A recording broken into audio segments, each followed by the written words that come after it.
Moussa Bourdine, bonjour. Bonjour, Ravi de vous recevoir ce matin. Merci. Ravi de recevoir aussi votre ami et voisin qui n'est autre que Rachid Jemaï, qu'on a vu ici dans le reportage également présenter ses œuvres et parler aussi au nom des artistes. On a été ravis de vous recevoir ce matin. Ça va? Ça va. En forme? Oui. Bon, il n'y a que du bonheur quand on croise les amis artistes dans une si belle galerie, un si bel espace, et autour d'un bon couscous aussi, hein, parce que c'est la tradition chez les Bourdines d'offrir donc chaque année un couscous en faveur d'une brochette d'artistes et aussi d'inviter tous les amoureux des arts. Oui, effectivement. On essaye, avec nos possibilités. Et à l'avenir, je suis en train de réfléchir à un hommage à Issi Akham. Oui. À la date de sa mort, Inch'Allah. On va essayer, moi, Rachid et beaucoup d'artistes, quelques-uns, qu'on doit choisir bien sûr, nos amis, et on va travailler sur Issi Akham. C'est une idée qui m'est venue comme ça, parce qu'on doit lui rendre, c'est un Oui, vous l'avez connu, c'était... Oh oui, voilà, bien sûr, on a fait beaucoup, moi je l'ai connu vers les années, début 70. Et on a fait beaucoup de boulot ensemble, l'embellissement d'Alger, on a fait le musée de l'armée, et on se voyait souvent en groupe avec Rachid et beaucoup d'autres artistes. C'est un peintre qui m'emballe. Oui, bien sûr, c'est une des valeurs sûres de l'art algérien, autant que vous, Moussa Bourdine, parce que voilà, une carrière de plus de 30 ans maintenant, on va dire 50 ans Un peu plus, quand même. Un peu plus, voilà. La première fois vous êtes né à un stylo et un pinceau non, je ne suis pas né, mais je me rappelle ma première expo collective, oui. Ça a été en 67. Oui, et la première personnelle en 73. Donc, janvier 73. Janvier 73, vous avez présenté au public une collection personnelle. Voilà, où votre démarche artistique commençait à s'affirmer. Oui, c'était en janvier 73 où j'avais fait une expo personnelle qui elle était quand l'UNAP je ne vous cache pas. Et ça a très bien marché pour moi. Oui. Parce que les années 70, il y avait beaucoup de médecins, d'avocats qui s'intéressaient à l'art. Oui. Et j'avais pratiquement tout vendu. Donc, j'avais vendu pour 900 000, voilà. 5 000 téléphones, c'était de l'argent. Voilà. Pendant ce temps-là, Rachid Jemaï était aux États-Unis en train de se former.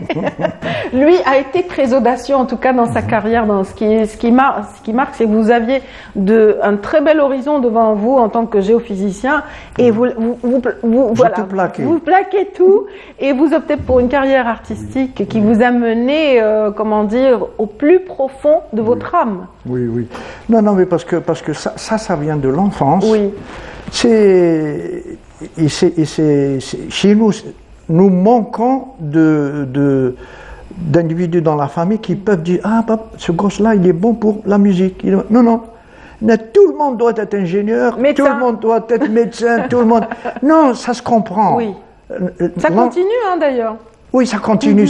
Parce que surtout l'ancienne génération qui avait souffert du colonialisme, c'était pas facile de trouver.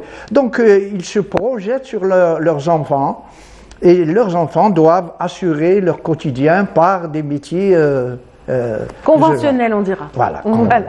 L'art. Par contre, moi non. Moi j'ai fait l'IAP de Boumerdes, et après, en réalité, il y a eu une grève.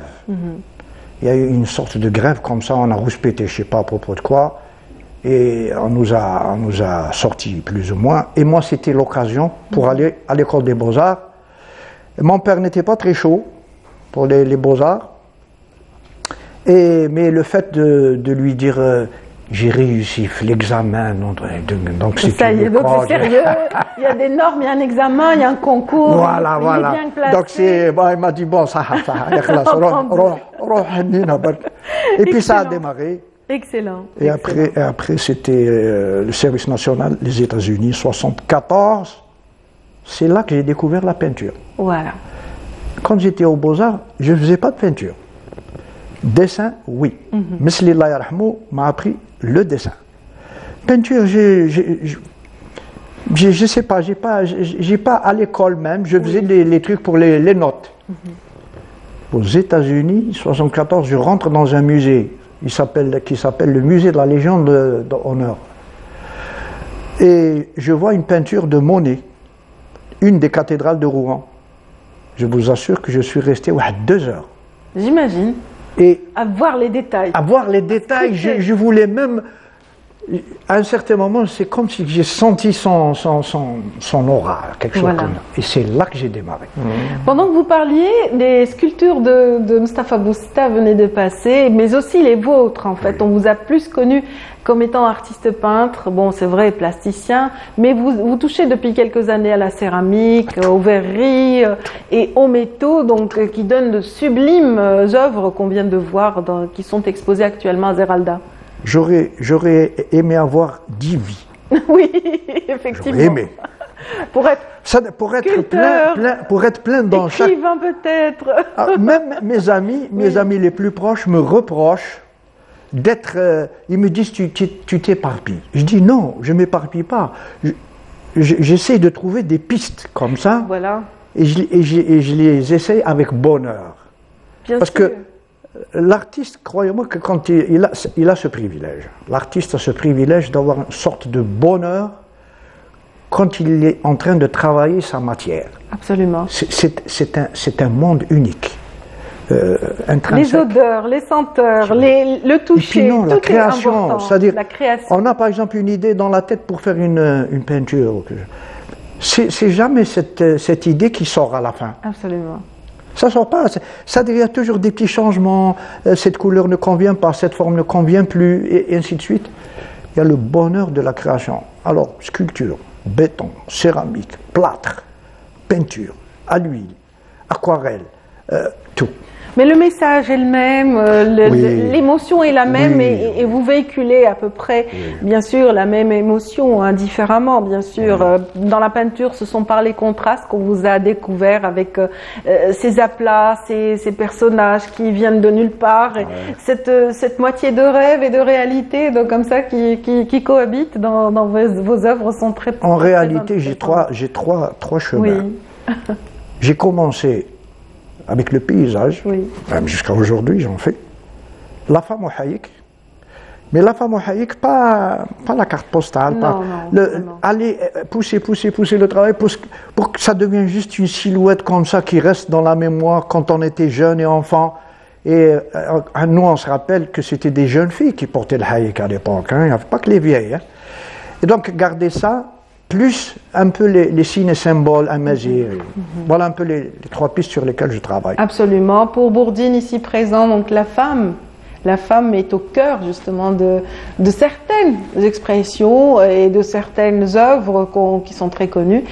Mais on sent que c'est une femme chaque fois renouvelée, différente, et aussi l'environnement dans lequel elles évoluent n'est jamais le même. Moi, j'essaie d'évoluer à travers cette femme qui est ma mère, c'est mes filles, c'est Tia, c'est un peu toutes les femmes. Parce que comme a dit Mohamed, l'homme a failli à sa mission. La maman, elle a souffert pour nous, elle a mal. Quand je commence de parler de cette période-là, je suis plein d'émotions. Oui. J'imagine qu'elle vous manque, et j'imagine aussi tous les dons. Et en tout cas, vous rendez hommage à la femme de si belle manière, Moussa Bourdine. Voilà, c'est l'émotion. Si je peux parler à sa place, parce que je connais son travail très bien, Moussa. Allez-y. Moussa est un peintre d'instinct. Absolument. C'est un peintre qui a un coloriste hors pair. Absolument. Un maître du pastel. Je ne connais pas beaucoup d'artistes qui manipulent le pastel et l'aquarelle également. Non, surtout pastel. Le pastel, il a fini par devenir un maître, honnêtement.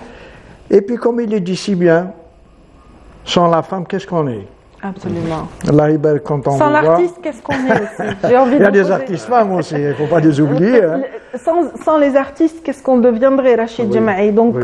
vous avez lancé un cri dans le reportage qu'on vient Oui, de voir. c'est vrai. Et c'est vrai que l'artiste mérite toute la considération. Vous essayez de créer des événements en vue de mettre en relief des talents algériens avérés. Et oui, on termine sur cette note peut-être, oui. Moi, j'ai pas eu la chance qu'a eu Rachid. Pratiquement, j'étais 3 ans à l'école primaire. 57, 59 barra, Kharjouni. Moi, c'est l'école de ma vie, de la vie qui m'a formé, bien sûr. Moi, j'ai commencé à travailler très, très jeune. Mais j'avais ce petit don là, à la peinture, je ne l'ai jamais laissé. En 65, j'avais commencé à prendre des cours à la Société des Beaux-Arts, à Camille Leroy. Et c'est comme ça, بشوية بشوية ومازال نتعلم. Et ce que je dis aux jeunes, un conseil que je donne, n'allez pas trop vite. La peinture, l'art en général est un cheminement. On n'arrive pas du jour au lendemain. Et chaque fois, hein, on est là, on trouve des choses. Et il faudrait reprendre, il faut se remettre en question.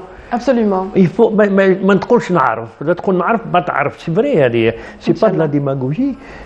ما نعرفوا والو على بالك. Absolument, c'est une éternelle, perpétuelle, voilà, comment dire, découverte. Voilà. Questionnement. Questionnement également, voilà, les idées fusent au quotidien et Voilà. en tout cas on a été ravis de vous recevoir ce Merci, matin. merci. Rappelons aux téléspectateurs que l'exposition donc, qui regroupe Mustafa Nedjaï, Zohra Sellel, Sergoua Karim, Zoulid, Gita, Briki, Boussetta et Khadija. Khadija Talbi et puis voilà Et Bourdine. et Bourdine et Rachid Jemaï ici présent.